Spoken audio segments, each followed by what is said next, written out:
and dementia, and Parkinson's. The list goes on. Cannabis causes cancer?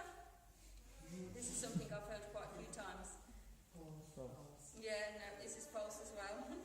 And studies have actually shown that there's no increase in cancer related to cannabis use at all. In fact, it can actually decrease the amount of decrease the risk of cancer. Even studies have shown when you smoke it in splits with tobacco that it decreases your chances of getting cancer. But I don't smoke tobacco. And we all know as well that cannabis has got cancer fighting properties. It's a really good treatment for cancer. It's been amazing results, and we've got lots of people around today that wouldn't be around today if it wasn't for the fact that they're using cannabis as a treatment. So this is another thing that is just a blatant lie with no evidence at all. From a scientific point of view, it's just unbelievable what goes on with cannabis. It's no justification. Cannabis causes schizophrenia. False. That is totally untrue. Jonathan was talking about experiments done before. If you are previously pre-exposed, preconditioned, like in your genes to have schizophrenia, it can bring that on a bit more quicker than maybe before, but it does not cause schizophrenia. There's no evidence to show that. And in populations where there has been an increase in the amount of cannabis smoked or cannabis used, there has been no subsequent increase in the amount of schizophrenia, and that was just not possible because schizophrenia. You would see them both going up together in a graph, but you don't. That does not occur. Cannabis goes up, the schizophrenia stays the same. So that there's no evidence to really support that either. Cannabis is more potent today. Well, that is partly true. THC is the primary psychoactive cannabinoid, and growers have developed strains with higher THC levels and lower CBD levels, which can dampen down the high and which just make the high last longer.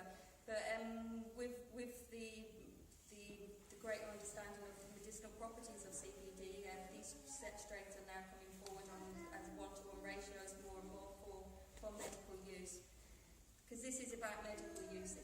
That's what we're talking about, medical use. Why does cannabis work so well? Why does it work on so many different conditions? This is something people find hard to believe, that one plant can actually be so effective on so many different conditions. And then cannabis contains cannabinoids, and these are unique to the cannabis plant. Cannabis contains around about 85 types of cannabinoids, but they're discovering it more and more. The more that research that goes into it, more and more has been discovered about this beautiful plant. THC is the most studied one, cannabinoid, and you'll see on your chair you've got those purple leaflets. That's a list of all your different cannabinoids, and that's what those initials stand for. THC is delta hydrocannabinoid. I'll just be saying it wrong a bit then. I'm a bit dyslexic as well, so you have to bear with me with my pronunciations. But that's what all the abbreviations are. They're all the different cannabinoids under your purple information sheet, so you can actually see how it benefits, what areas it benefits in, and within our bodies we've got the endocannabinoid system. We've all got an endocannabinoid system, and the cannabinoids work with this system in the same way that a key unlocks the door. So this is what the cannabinoids do. Apart from the CBD, which they're not quite sure of the mechanisms behind that one at the moment. Like I said, it's a new science. The endocannabinoid system has only been discovered in the last 20 years. That's how it basically works. It just switches on your body's processes and facilitates healing and brings your body back into balance, really. And it's really good in pain because it sends signals the opposite way to what pain signals go. So that's why that one works so well. But yeah, your body's got an endocannabinoid system. Cancer cells as well. They've always got CB receptors in it. I can't remember if it's CB1s or 2, but that's how come the THC can get in there and the CBD can do what they do, which is cause the cell to commit suicide basically, while leaving the healthy ones. It doesn't harm any of the healthy ones.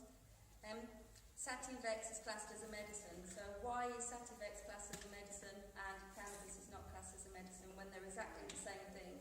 It's like saying I'm a human being, but Anne isn't. It just doesn't make any sense whatsoever. No logic behind it.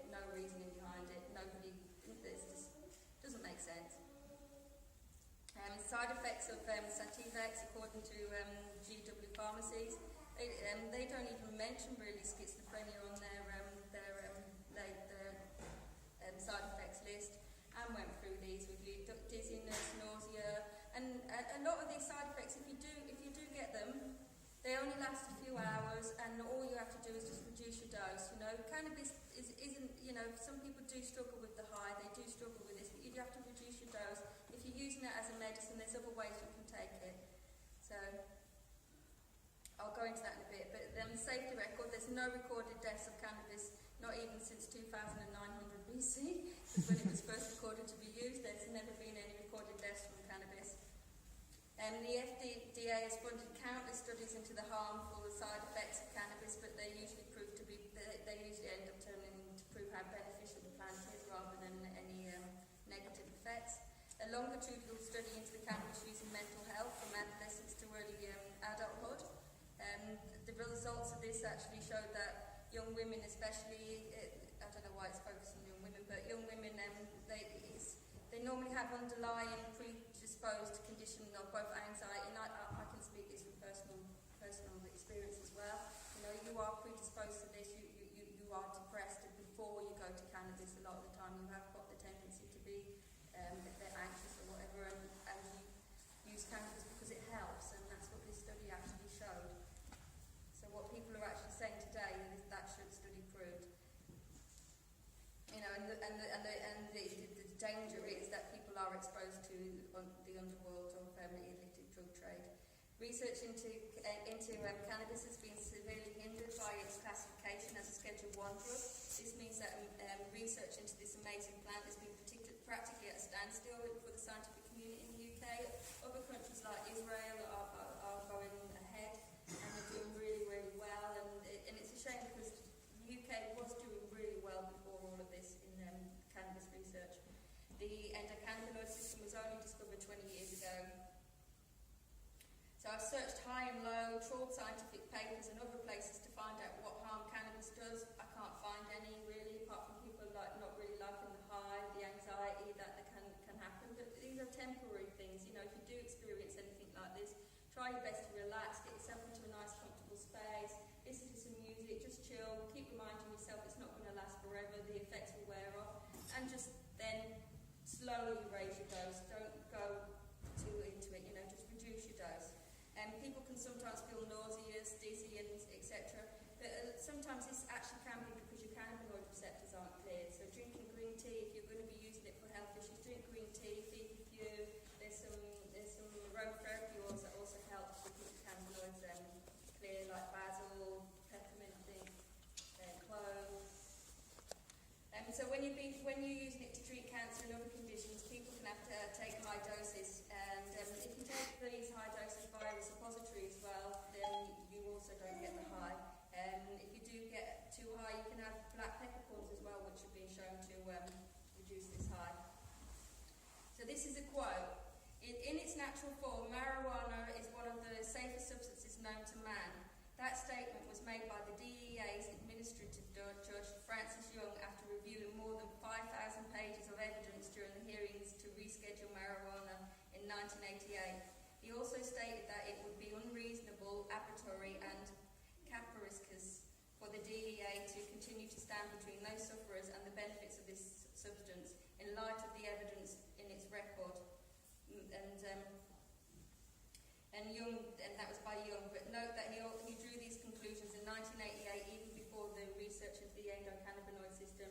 And this is just getting ignored. The scientific evidence is being ignored time and time again because this is a political thing. It's got nothing to do with the actual benefits of this plant or any supposed harm that it causes. So that's the end of this talk. If you've got any questions to ask me or anything, I'll be about at the end. So thank you for listening. My suspicion, when I think